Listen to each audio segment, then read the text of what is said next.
Hello and welcome back once again to Steven Sir Makes It Easy, where me, Steven Sir, tries to make your life a little bit more simpler with concepts concerning accountancy and finance. Before I get started with the task for the day, very quickly a few reminders. You can connect with us on our Facebook page, our Instagram ID, as well as the Twitter handle. And the most important one is the Telegram channel given above. If you have not installed Telegram on your mobile phone and you are a subscriber of the channel, it's my request, please get connected to the Telegram channel above, join it, so that this particular Telegram channel is used for official communication, to inform you, to update you about the lectures that will be premiered the next day, as well as the most important thing, the PDF of the question and answer, whatever is coached and tutored on this particular platform, will be shared at the end of that particular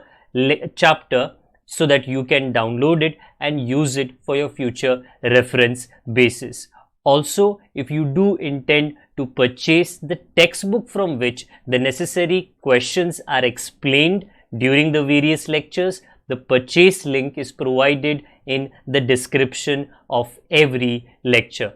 Very importantly, at the end is, if you have not subscribed to our YouTube channel, please do make that a task for the day and subscribe to our channel, and together with that also press the bell icon so that Mr. YouTube notifies you about lectures which are uploaded on this particular platform. That's as far as the reminders are concerned. Let me get started with today's lecture. Hello and welcome back to Steven sir makes it easy, जहाँ पे आज हम economics जो 11th standard का chapter है, subject है, उसके अंदर 4th चैप्टर, ओके, काफ़ी सिंपल नहीं कहूँगा बट येस काफ़ी दिलचस्प चैप्टर है, ख़ास करके अगर आप महाराष्ट्र के प्रांत में, स्टेट में रहते हो, क्योंकि ऑब्वियसली जो हमारा टेक्स्ट बुक है वो महाराष्ट्र बोर्ड का टेक्स्ट बुक है, और 11th स्टैंडर्ड की इकोनॉमिक्स में एक पूरा चैप्टर, एक पूरा विषय, एक पूरा टॉपिक इस स्टेट के ऊपर आधारित है। मीनिंग मेरे पीछे या मेरे ऊपर द इकोनॉमी ऑफ महाराष्ट्र। सो अगर आज तक आप जो करीबन 15, 16, 17 साल के हैं, आप महाराष्ट्र में अगर रहते हो, पर तकलीफ़ नहीं, अज्ञानता ये है कि मतलब रहता तो हूँ, बट बाकी मेरे इलाके के अलावा जिस स्टेट में मैं रहता हूँ उसके बारे में मैं ज़्यादा नहीं जानता हूँ। तो देखते हैं, आज का ये टॉपिक का मौका लेते हैं, अपॉर्चुनिटी में लेता हूँ, ताकि महाराष्ट्र के बारे में कुछ इधर की और कुछ उधर की बातें मैं आपसे शेयर कर पाऊँ। टेक्स्ट बुक के अंदर सारा कुछ इन्फॉर्मेशन है, बट येस अपनी तरफ से पूरी कोशिश करूँगा कि उसे मैं थोड़ा इंटरेस्टिंग आपके लिए बना सकूँ। So let's get started. Chapter reasonably लंबा है, मुझे लगता है करीबन 6 या 7 लेक्चर्स के अंदर हम ये पूरा चैप्टर जो है समाप्त कर लेंगे। आज के लिए जो मेन कैटेगरी है या मेन हेडिंग है, द इकोनॉमी ऑफ महाराष्ट्र, तो पहले ये तो जान ले कि महाराष्ट्र के बारे में ऐसे कौन से पॉइंट्स हैं जो मुझे बताना है और आपको समझना है। ये स्टेट की जो स्थापना है ये हुआ था 1 मई 1960, इसलिए इसे महाराष्ट्र डे या महाराष्ट्र दिवस ऐसे हर साल मनाया जाता है, जो महाराष्ट्र के स्टेट में एक पब्लिक हॉलीडे, मतलब बच्चों के लिए तो वही बड़ी बात होती है, एक तरीके से मनाया जाता है। ओके, इसके अलावा कुछ इस तरह महाराष्ट्र का स्टेट दिखता है, जिसे 6 विभागों में, डिविजन्स में बांटा गया है। इसकी जानकारी मैं अभी थोड़े देर में आगे देता हूँ, but I repeat my self, आगे जाके आपको ये भी समझाया जाएगा कि महाराष्ट्र का जो स्टेट है वो साइज़ में काफ़ी बड़ा है हमारे भारत देश के अंदर, और अगर आप भारत देश के बाहर महाराष्ट्र को निकालो तो जो काफ़ी ऐसे देश है जो विदेश में सिचुएटेड है, उसके पूरे देश की साइज़ में भी महाराष्ट्र का साइज़ बड़ा निकल के आता है। तो yes, it obviously is size wise and population wise one of the more bigger states.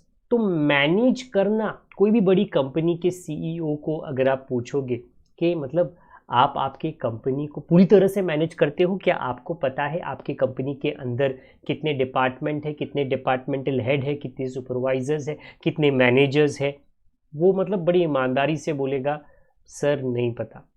मेरे नीचे जो दो है ना, हाँ, मैं जो मेरे सबऑर्डिनेट्स हैं, ओके, जो जो मेरे नीचे काम करते हैं, मैं उनको जानता हूँ भाई, उनको मैंने अपॉइंट किया है, बाकी वो अपना आगे काम देख लेते हैं। इट्स अ चेन रिएक्शन, मैं उनको जानता हूँ, वो उनके नीचे के लोगों और वो उनके नीचे के लोगों को। सो एक बड़ी कंपनी मैनेज करना काफ़ी कठिन है। उसी तरह इतने बड़े स्टेट को जो ज्योग्राफी वाइज इतना फैला हुआ है, उसको मैनेज करना काफ़ी डिफिकल्ट है। इसके लिए पूरे स्टेट को 6 हिस्सों में बांटा गया है। अब ये जो 6 हिस्से हैं ये कुछ इस प्रकार है। सबसे पहला जो है तो सबसे छोटा बट कमाने के मामले में सबसे मोटा, जो मुंबई डिवीजन है, क्योंकि ऑब्वियसली मुंबई नॉट जस्ट सिर्फ महाराष्ट्र में ही नहीं, सिर्फ इंडिया में ही नहीं, भारत देश में नहीं, बट पूरी दुनिया में मुंबई एक ऐसा सिटी है, एक ऐसा शहर है जो अलग अलग चीज़ों में, मतलब कॉस्ट ऑफ लिविंग, कि भाई मुंबई शहर में बाकी शहरों की, दुनिया के शहरों की तुलना में क्या सस्ता है कि महंगा है रहना, खाना पीना, घूमना फिरना, कमाई।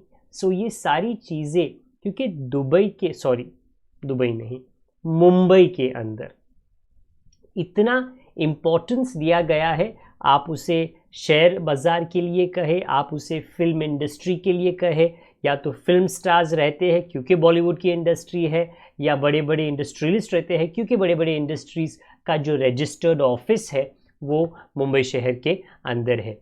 इसलिए ये जो मुंबई शहर है, ये मुंबई डिवीज़न एक बहुत अहम डिवीज़न है महाराष्ट्र के पूरे स्टेट का, और ऑब्वियसली उतना ही ज़्यादा ध्यान इस स्टेट के डेवलपमेंट के, इस स्टेट के इस हिस्से के डेवलपमेंट पे दिया जाता है। हम में से काफ़ी लोग ऐसा हो सकते हैं कि ना खुश है कि सर आप क्या डेवलपमेंट की बात कर रहे हो, कभी मुंबई में आप घूमे फिरे हो?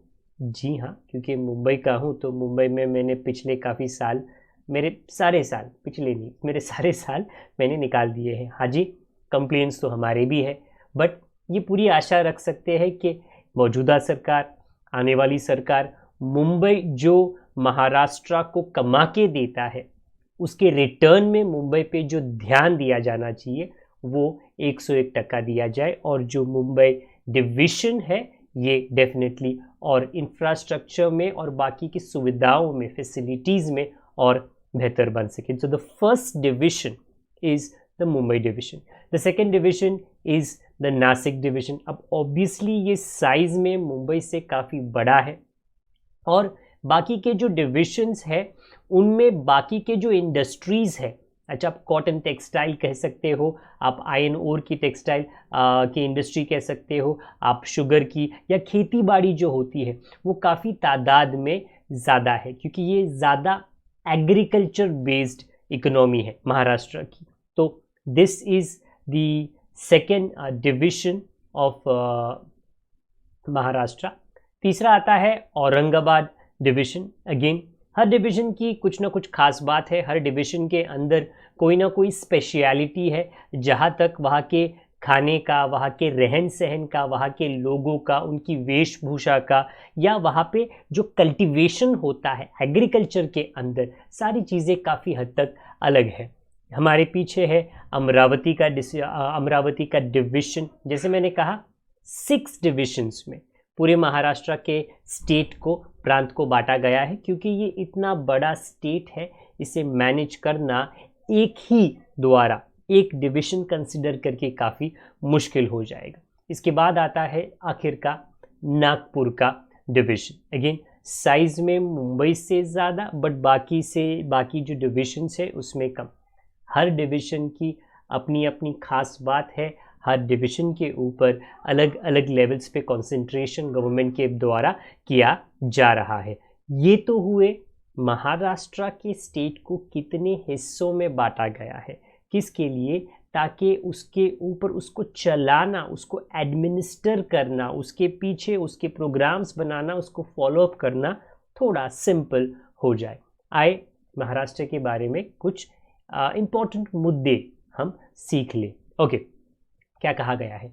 Maharashtra is the second largest populated state in the country. Bharat देश में जहाँ तक जनसंख्या की बात आती है, ये तो पूरे विश्व में प्रसिद्ध है कि भाई चाइना के बाद तो हम ही आते हैं, पर भारत देश के अंदर महाराष्ट्र सेकेंड पॉपुलेटेड स्टेट है। पहला आता है उत्तर प्रदेश और उसके बाद में हमारा लाइन कतार में लग जाता है। सो पॉपुलेशन काफ़ी ज़्यादा है। नाउ हैविंग जनसंख्या अगर ज़्यादा होती है तो क्या ये खराब बात है, क्या ये अच्छी बात है? देखिए, ये डिपेंड करता है आपके नज़रिए पे, बराबर। अगर आप मार्केट से जाके कोई चीज़ सस्ते में बहुत मात्रा में खरीद के लेकर आओ, मतलब क्या? अरे मैं तो मार्केट में गया, मैंने ना 200 रुपये में 50 किलो उठाकर लेकर आ गया, देखो कितना फ़ायदा हुआ। बट भैया उस 50 किलो के अंदर अगर 40 किलो सड़े हुए चीज़ें निकली, क्या मतलब है? क्वालिटी मायने रखता है। उसी तरह पॉपुलेशन की क्वालिटी मायने रखती है। तो महाराष्ट्र भले ही सेकेंड है पॉपुलेशन जनसंख्या के अंदर, उसके फ्यूचर या उसका भविष्य उस पॉपुलेशन की, उस जनसंख्या की क्वालिटी के ऊपर डिपेंड करता है कि एडुकेटेड कितना है, डेवलपमेंट कितना हो चुका है, किस एज कैटेगरी के अंदर ये जनसंख्या ज़्यादातर है। आगे जाकर हम पॉपुलेशन के बारे में या तो एम्प्लॉयमेंट या अनएम्प्लॉयमेंट के बारे में थोड़ा थोड़ा करके हम सीखने वाले हैं। ओके, दूसरा मुद्दा, Maharashtra is the third largest state in the country. जनसंख्या के लिए इट इज सेकेंड और साइज ज्योग्राफी के हिसाब से it is third. Okay, obviously क्योंकि महाराष्ट्र स्टेट है इतना बड़ा कि उसके अंदर जो अलग अलग मौसम आते हैं या अलग अलग ज्योग्राफिकल सीनरी होती है, मतलब आप रिवर्स, लेक्स, समुद्र, बड़े बड़े विशाल जो माउंटेनस टेरेन होता है, सारी चीज़ों की अपेक्षा आप अगर कभी टूरिस्ट बन के महाराष्ट्र में आए, सारी चीज़ें देखने को आपको ज़रूर मिलेगी। तीसरा मुद्दा, ये काफ़ी अर्बनाइज्ड स्टेट है। अच्छा, अभी अर्बन का मतलब क्या होता है? शहर का जो इलाका है वो महाराष्ट्र के अंदर सबसे ज़्यादा है।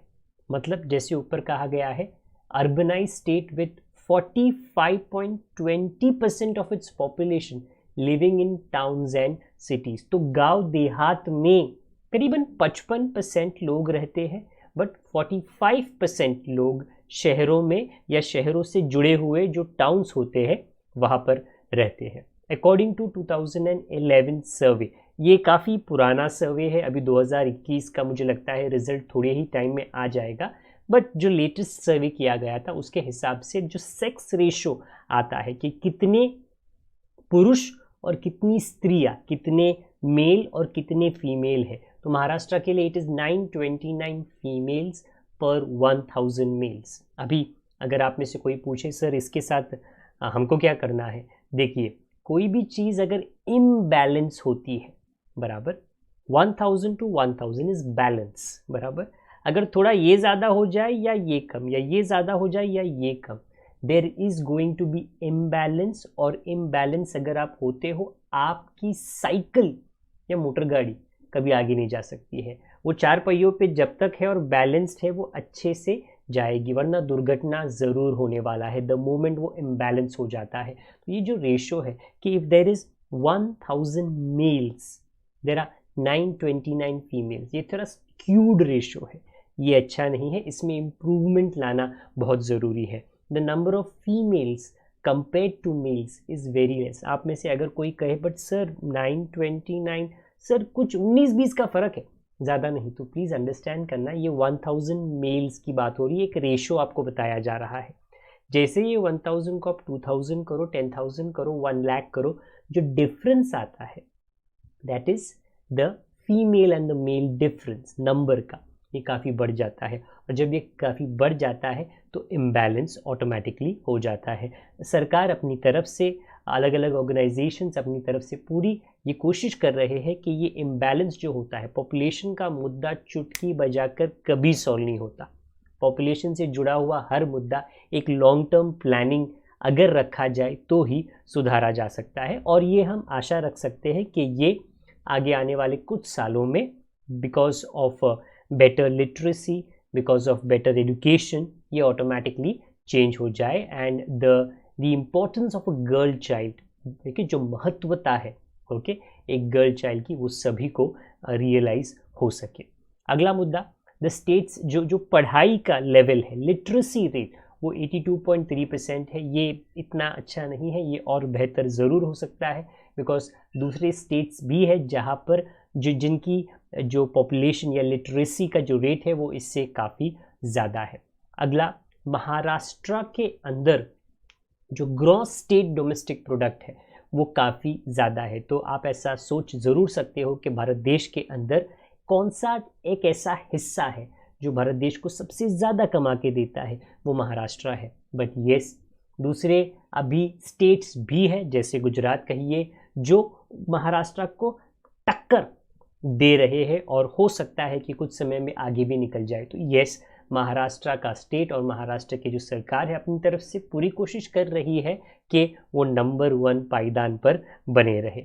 आगे जाते हैं। हमारे इस स्टेट के अंदर, या अगर आप महाराष्ट्र में रहते हो, आपके स्टेट के अंदर क्या खास बातें हैं जी? अबंडेंट नेचुरल रिसोर्सेज, वो आप नदियाँ कहे, वाटरफॉल कहे, मिनरल्स कहे, खेतीबाड़ी से कनेक्टेड कहे, नेचुरल रिसोर्सेज काफ़ी है।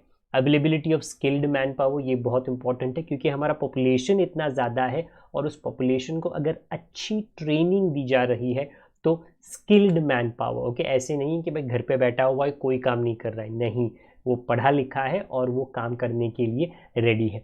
Technologically advancement, technologically advanced state है, काफ़ी ऐसे इंडस्ट्रीज़ है, काफ़ी ऐसे एवेन्यूज़ है, काफ़ी ऐसे एरियाज़ है जहाँ पर Maharashtra is in the forefront, काफ़ी आगे है टेक्नोलॉजिकल एडवांसमेंट में, एंड इंफ्रास्ट्रक्चर भी काफ़ी हद तक डेवलप्ड है। There is always room for improvement, but एक पॉजिटिव एटीट्यूड रखते हैं और एक पॉजिटिव माइंड सेट रखते हैं कि जितना infrastructure, road, railways, metro, waterways ये अभी तक है, वो आने वाले समय में और बेहतर होता जाए। Maharashtra is the most favoured destination for creativity, skill development, investment and tourism. आगे जाकर आप चैप्टर में ये समझोगे और आपको ये सिखाया जाएगा कि FDI, फॉरेन डायरेक्ट इन्वेस्टमेंट, के जो विदेश के कंपनीज़ है और विदेश के जो विदेश है बाकी के कंट्रीज़, वो भारत देश में महाराष्ट्र को ही चुनते हैं अपना पैसे को इन्वेस्ट करने में, निवेश करने में, क्योंकि बाकी जो भी कनेक्टेड अच्छे अच्छे मुद्दे हैं उनको भी अपना पैसा जब इन्वेस्ट किया जाएगा अपना फ़ायदा नज़र आता है। ये हुई कुछ बातें महाराष्ट्र स्टेट की। आई होप आपको अगर इसके पहले नहीं पता था अभी पता चल गया है, और आप इस स्टेट के बारे में और कुछ बेहतर आज से आगे जानते हो।